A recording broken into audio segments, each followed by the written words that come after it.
Welcome back to another Spilldrop video. Today I'm going to be showing you some new super modules, and these are modules that I consider to be essential or my preferred modules that I'd put in pretty much any base where they will fit. So these are not really the conceptual ones or the ones that are a little bit out there. These are ones that I think are incredibly solid modules. Now when I can, I like to start these super module videos off with an exploit. Having watched one of the recent Blazed Rust videos where Blazed, Dave, and Lucky Llama build a base that is floating in the sky, I knew I had to experiment with some of the tricks that they discovered in that video. So what I want to show you is how to build really cool floating shelves that you can use however you see fit in the future. To start, I'm going to show you a really basic floating box shelf. You've got the prison cell wall here, and you can stack small boxes in that cell wall because they have the extra stability. If we pop on over to one of these other walls here, you can see we can place even this low basket down here. May even be able to squeeze two in here like so, but you'll notice that there's not enough stability to stack another row of these larger storage containers on top of each other. You can put the small boxes up here, no problem at all. Looks quite cool. When you break the prison cell wall like that, anything that is floating on it will also break. All right, now what if we incorporate the floating bamboo shelves? We'll find a good snapping point. Now once you've got a shelf snapped, what it does is it creates an interesting situation whereby you can snap other shelves, not to the bars themselves, but to this shelf behind it, like so. And now if we get in here, you can kind of see that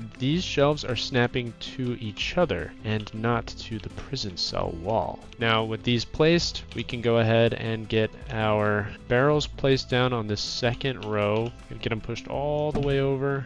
So there's room for both of them up here, and then we should be able to get some boxes up in on top of these. I have to get them nice and centered on the barrel itself because I think that looks a little bit better. There's not enough room to fit 3 of these boxes in any way that really works very well, but that's a cool way to do it. Of course, if you don't have the barrels, you can do the same sort of thing with these large boxes. What's even more interesting about this, other than this being a really cool way to get storage, in the instance that Blazed, Llama, and Dave showed us, you can break out the frames and then these shelves just float.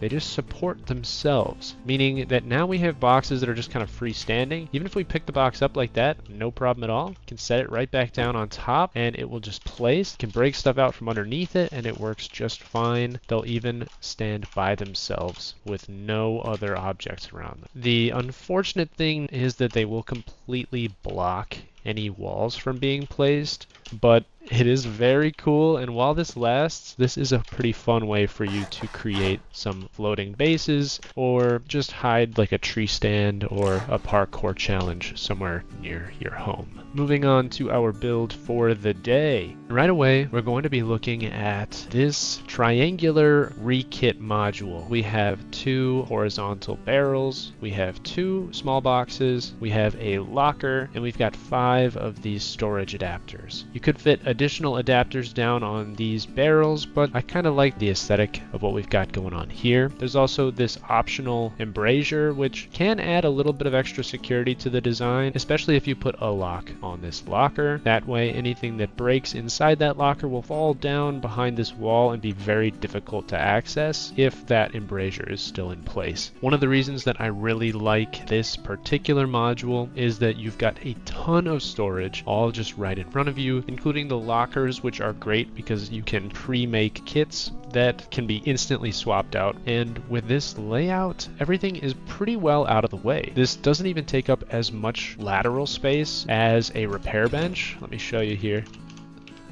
As you can see, like, this module is narrower than a standard repair bench is, so most people will have a repair bench like this in a hallway in their base, and this module is already more compact. And I don't think it gets a lot better than that in terms of having a really convenient way to quickly rekit, depot any extra items you have, and then you're out the door.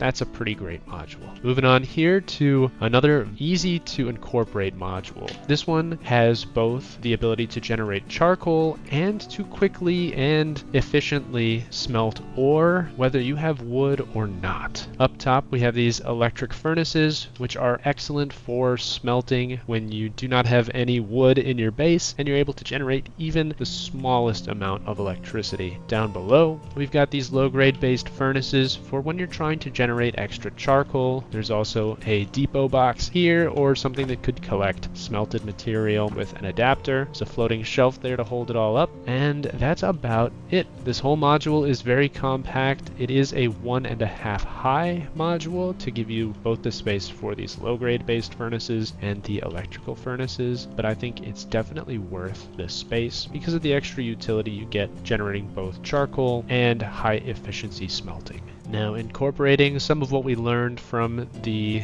exploit that I started the video off with, we're looking at a really awesome storage room and kitchen combination. Over here, we've got 13 large boxes, 2 small boxes, all on just this one side that you can access with no trouble at all. The other awesome thing about this really dense storage module is that it fits very neatly behind this garage door, and the only thing that is visible would be these adapters here, which even when broken don't do anything other than disconnect any automation that you've got tied into this module. It doesn't jeopardize any of the loot inside. And then from this side, which happens to have our cooking workbench and our refrigerator, we also have an additional 6 small boxes, all with their own adapters. We have a barrel here that's independent of this primary loot room, and we have a couple of floating shelves holding all of those up. The placements for these items can be a little bit tricky. Down underneath the cooking workbench, there's another small box, which occasionally you can access. It might be wiser to pull it a little bit more forward into this gap here, so it's easier to access just from up here, but even with where it's at, with those 2 adapters on it, you can automate a system to pull stuff into and out of it. Moving on to these 2 modules here, we have a 3 triangle module. There's 2 triangles on this side and a single triangle on this side, and back behind these vending machines you can see we have a tool cupboard. It's got its adapters so you can automate into it. We've got 2 small boxes up there with their adapters as well, and then these vending machines here, which are really great at stopping people from getting to the TC, placing their own if they destroy it, or looting anything that you've got in there. From this side you can easily access the tool cupboard. I just placed it about as far back into that corner as I could, and then just positioned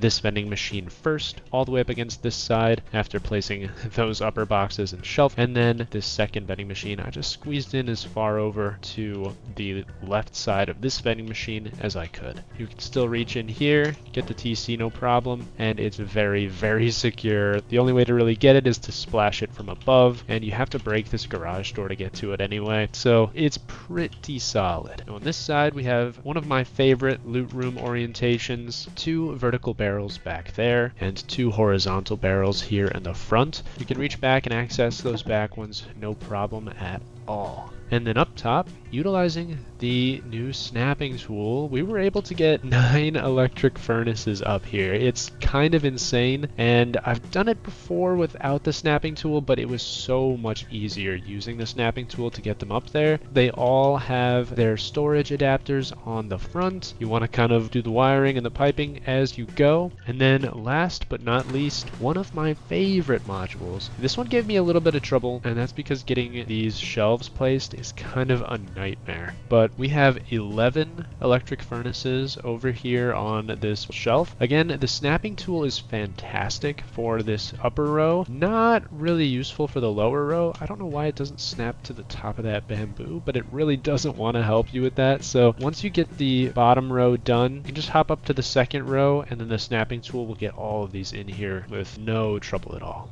Aside from the 11 electric furnaces and all of their adapters, we have a medium battery back there. You can access that battery if you remove this barrel, but once you do that, you can't really put it back. So I recommend getting everything wired up to that battery before you place these boxes and shelves. Otherwise, you're going to be in kind of a tough spot. You got that medium battery, you've got 2 horizontal barrels, and you've got 4 small boxes in this module. You can access all the barrels, no problem. You can even access that back furnace and this one as well with no issues.